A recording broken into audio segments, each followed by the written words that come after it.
This is American Weimar.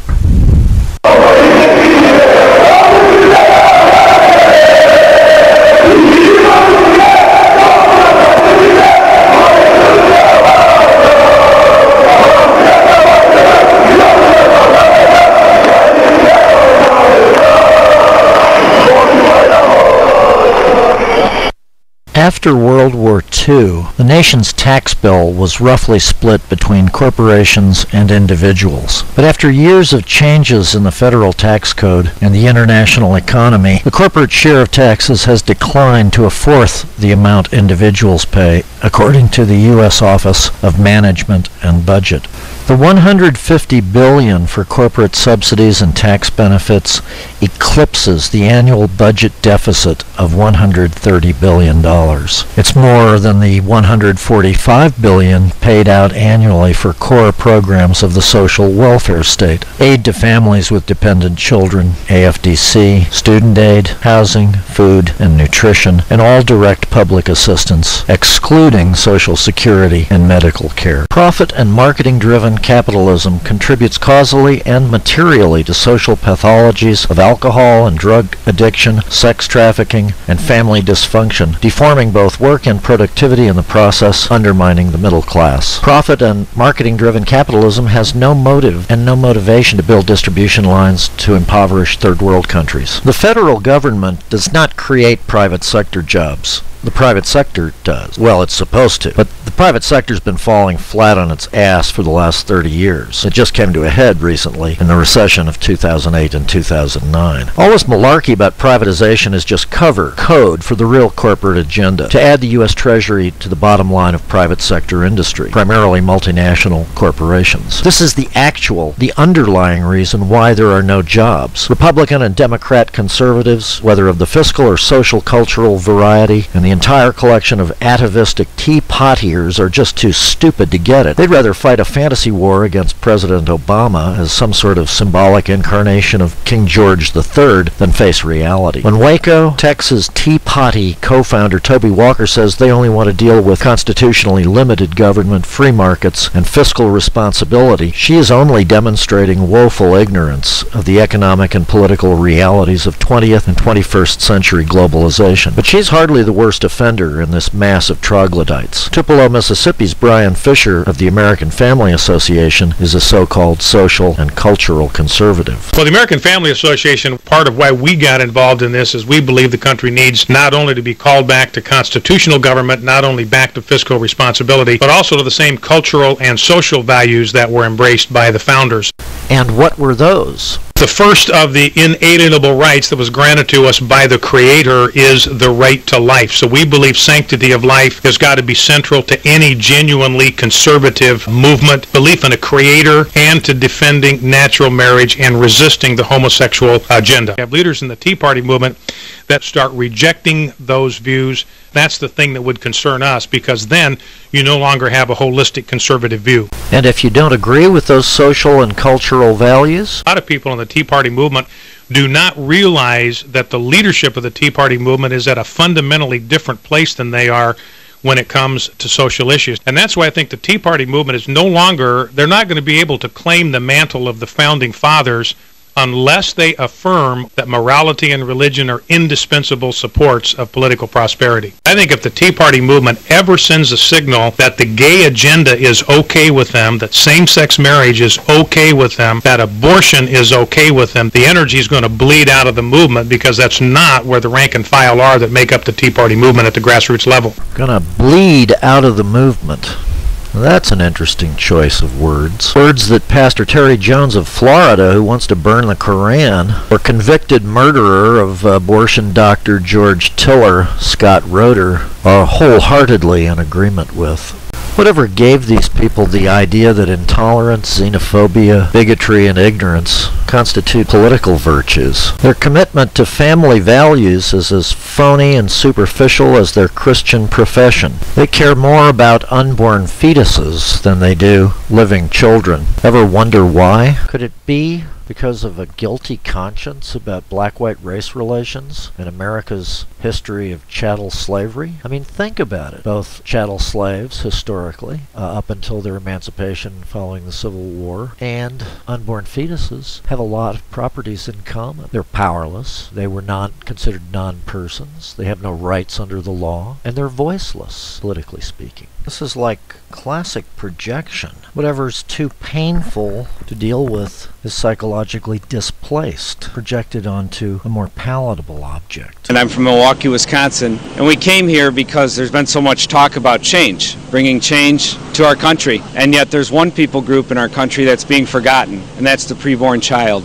They've been killed in abortion clinics for 36 years now, over 4,000 of them a day.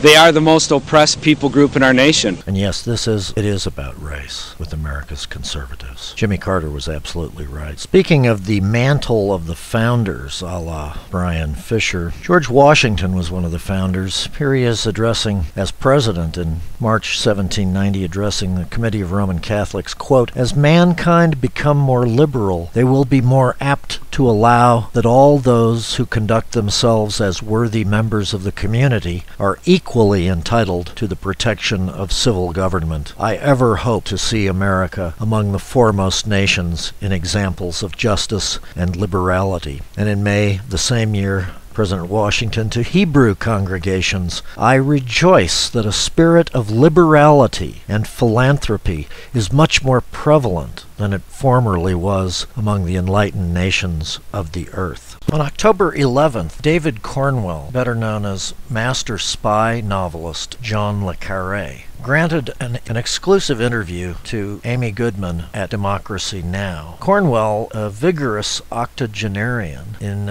good health, worked for MI5 and MI6, the International and Domestic Intelligence Services of Great Britain, at the height of the Cold War from the late 50s through the early 60s. Cornwell is the author of such books as Tinker Tailor Soldier Spy, The Spy Who Came In From the Cold, The Constant Gardener, and just recently, as of last week, Our Kind of Traitor. Here are highlights from that interview. Where I have seen globalization at work on the ground, it's a pretty ugly sight. It's a boardroom fantasy. What it actually means is the exploitation of very cheap labor, the ecological disaster that comes with it. It's enriched the very few. This isn't fiction. Money laundering is simply everywhere. It's endemic to banking. It's actually how you handle the profits of extortion, tax evasion, criminal conspiracy, and huge quantities of drug money. I remain terrified of the capacity of the media, the capacity of spin doctors here and abroad,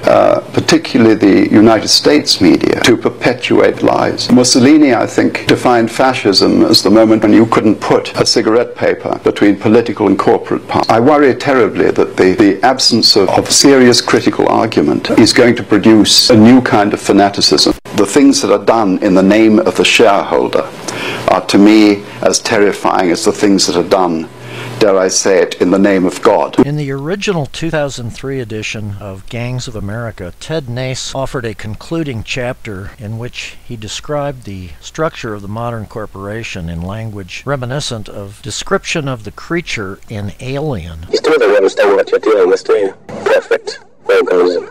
Its structural perfection is matched, no doubt, as to it. You admire it. I admire its purity, survival, unclouded with conscience, and those delusions of morality. In the 2005 edition of Gangs of America, Nace offers a new final chapter in which he embraces a kind of entrepreneurial vision of economic democracy. Unfortunately, in his final paragraph, he concludes that in a world dominated by corporate business, citizenship reduces to having a job. Decades earlier, the distinguished political philosopher Hannah Arendt had warned that our economy of consumption had transformed us into quote, a society of job holders, unquote. Now, as a young woman and a Jew, Arendt had fled Germany in 1933, having seen firsthand how a global depression, massive unemployment, and unimaginable inflation had ravaged the whole political culture, reducing it to faction and violence, setting the stage for Hitler and the Nazi rise to power. In 1910, the distinguished philosopher of science, Bertrand Russell, was asked how mankind could avoid the recurrent yet unpredictable boom and bust cycles that plagued the economy. Russell replied, "Any child of 10 or 12 can tell you that. Put the entire world, every nation and society on the planet, on a single standard of currency." Russell's insight was ignored. As citizens and stakeholders of the world, as well as citizens of our respective nations, we need to ask ourselves, what is it that is truly valuable about work, labor, productivity, and ingenuity? What about these cherished concepts is worth retaining? How could credit, even if equal to currency in terms of discrete flexibility, be superior to money and capital? Current demands of market economics and planetary ecology require a policy and strategy for intervention that is at once coherent, comprehensive, and systematic. Only such a framework will prevent balkanized nation-states from pursuing fragmentary agreements and piecemeal negotiations that ultimately further confusion, collision, and diplomatic suicide. If human rights and democracy are worthwhile goals for the whole world, then only a policy that effectively fosters them is worth pursuing by every nation. The peaceful redistribution of the world's material and human resources is the great challenge facing the planet today. How such redistribution can be accomplished without plunging advanced industrial nations of the West into economic depression or developing nations into implosion and civil war is a question of the greatest moment. So what is the answer? The world desperately needs a different conception and model of growth. I suggest that quality of life, suitably defined in terms of specific criteria for assessment, not only meets the requirements admirably, but affords a rich foundation for global economic activity. The next logical step for capitalism to take is its own partial abolition by restructuring the very nature of capital. The world is in desperate need of new institutions whose foundational principles and motive engines are something quite different from those which have underwritten traditional capitalism and which today are as bloated and out of control as Elvis in his last years, as excessive and tyrannical as the multinational conglomerates which are choking the life out of our planet and ransoming our future. To minimize and quite possibly eliminate problems like international drug and arms trafficking, prostitution and pornography, child slavery, we need only detach the profit motive from capital. This can be done by putting everyone on a single, scalable, unitary form of credit that is unique to each person, that is, can only be used by the person to whom the credit belongs. Because solar credits can only be accessed and used by the person to whose device they are assigned, such credits are idiosyncratic and cannot be bartered, stolen, given away, hoarded, or sold by or for anyone else. The way to full employment is through full unemployment. So what's the upshot for human civilization to be? Well, try this on for size. A world in which all persons have sufficient resources to further their individual life plans, gain access to education and healthcare, work and travel, where full employment is guaranteed by the flexibility of a global system that encourages people to opt out of a business career for up to 5 years at a time in favor of pursuing higher education and personal development. A world in which cyclical famine, genocide, and war have become but vaguely horrifying memories, as inconceivable to the young as horse-drawn carriages and mounted cavalry. Because these 6 measurable criteria for assessing quality of life are deeply interwoven, I will talk about them in more detail in the final 2 episodes of this series: Education, the Battleground for Democracy, and New Institutes of American Religion. Episodes 6 and 7, completing the series American Weimar, respectively. I urge everyone to vote a straight Democratic ticket on November 2nd. Nothing less than the integrity of our constitutional democracy is at stake.